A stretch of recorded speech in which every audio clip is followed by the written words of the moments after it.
Run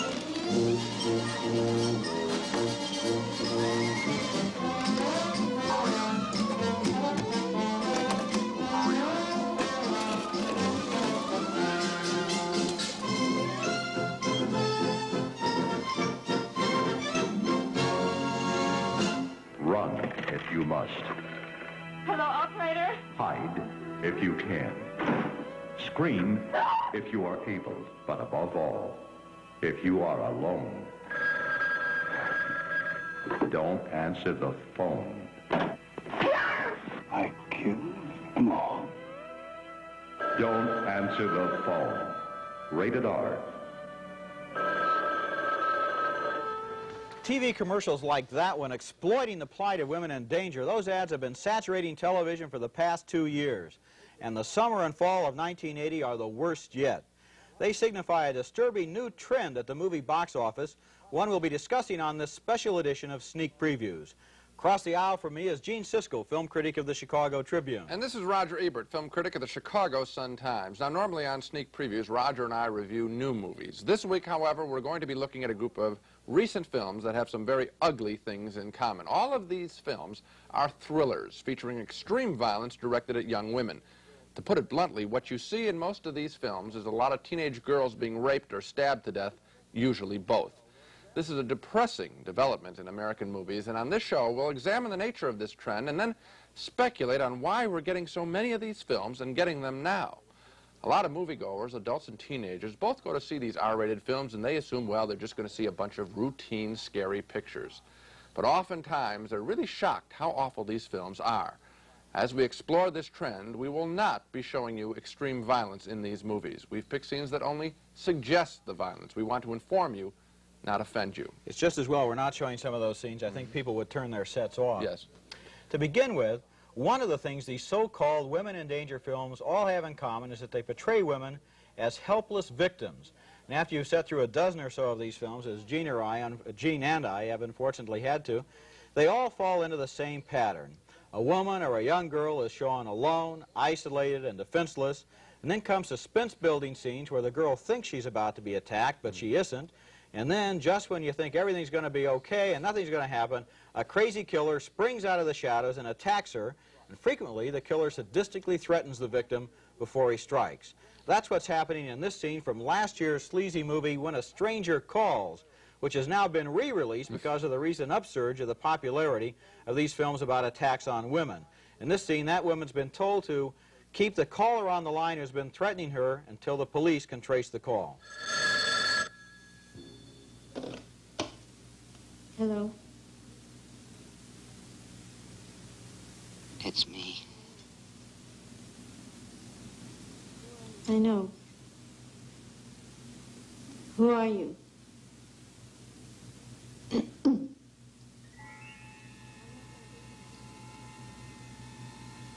I'm not going to be here much longer. Dr. Mandrakis and his wife are coming home. I know.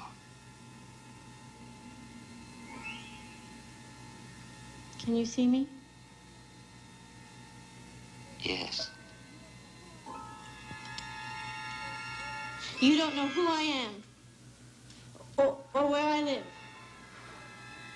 And Dr. Mandrakis will take me home, or maybe even the police. Call the police.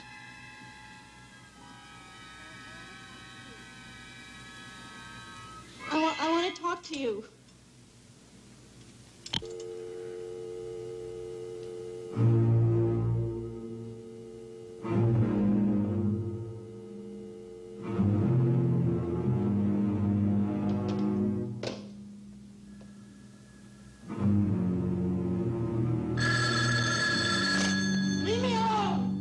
Sergeant Sacker, listen to me.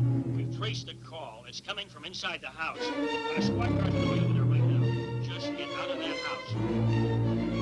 That basic scene has provided the premise for at least a dozen films in the last year.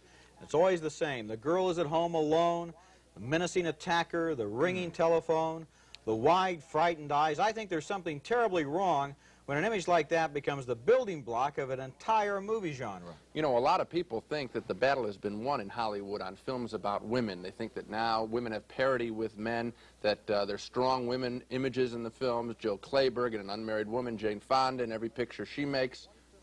Got it all wrong. Fonda and Clayburgh make one film a year, maybe, right? These films are coming out week after week, playing to millions of people, and the dominant image in American films today on women is not Fonda and Clayburgh. It's women like that, cowering in the corner, knives being brandished in their faces, being raped, being sliced apart. That's what's going on in American movies. That's why we're doing this show. I think a lot of people have the wrong idea. They identify these films with earlier thrillers like Psycho, or even a more recent film like Halloween, which we both liked. These films aren't in the same category. These films hate women. And unfortunately, the audiences that go to them don't seem to like women too much either. Now, we go to see these films in movie theaters. These are not the kinds of movies where they have nice private little screenings for the critics. And to sit there surrounded by people who are identifying not with the victim, but with the attacker, with the killer, who are cheering these killers on, is a very scary experience. Yeah, the movies are played so that they really are in favor almost of the killer and really against the women cowering back. I don't think we can stress this too strongly, that we're not talking about just a couple of films. It seems like we're getting new ones of these kind of films every other week. That amounts to a major movie trend. Here are some examples. There's Prom Night, with teenage girls being slaughtered at their high school prom. The ad campaign is, if you're not back by midnight, you won't be coming home. There's Don't Go in the House. A guy who was tortured by his mother burns 3 women to death. The cell line here is, you have been warned. And there's The Howling, a new movie about a woman who goes alone on a vacation and is tortured by the locals. The come-on line here is, imagine your worst fear, a reality. And there's Terror Train, in which 6 college students at a masquerade party on a train are stalked by a psychopath. And there's The Boogeyman. A supernatural killer haunts a house. Here's one of the ads for The Boogeyman. You can't hide from him.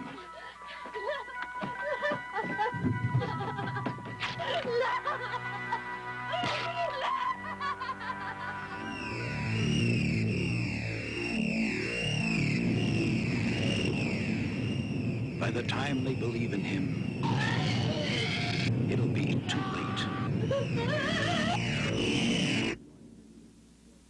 The Boogeyman. He's going to get you. And we're out to get the Boogeyman before he gets you and your $4. Now, week after week, these are the kinds of movies we're getting. It is relentless. Every film company seems to be making one of these movies or distributing one that some fast buck artist has already made. In addition to the films we've already mentioned this season, we also have He Knows You Are Alone, Motel Hell, Phobia, Mother's Day, Schizoid, Silent Scream, and I Spit on Your Grave, which is easily the worst of this disgusting bunch. The newspaper ads for these films are bold in the way they suggest terror, but in no way, in many cases, do the ads really prepare you for the kind of explicit violence we end up getting on the screen. Decapitations are not uncommon, and shots, repeated stabbing shots of all parts of women's bodies, are grotesquely routine. You know what I think misleads a lot of people when they look at the newspaper ads or ads on television for these movies? They see that R rating and they think, well, R, that means if you're under 17, you have to take along a parent or an adult guardian. It can't be that bad. Maybe they've seen other R-rated films, like this summer you had The Blue Lagoon and had a little low-key nudity in it, or The Blues Brothers, which really wasn't too extreme, and so they say, well, that's not so bad. They have no idea. I agree with you about I Spit on Your Grave. That is the most violent, extreme, grotesque, nauseating R-rated picture I've ever seen, and I just don't understand how the R rating has grown so large as to include these films, which in my opinion go right off the map of any kind of good taste. Yeah, what's happening is these gougings, again, to make the point, are taking place, and they're basically women that are being gouged. I think at this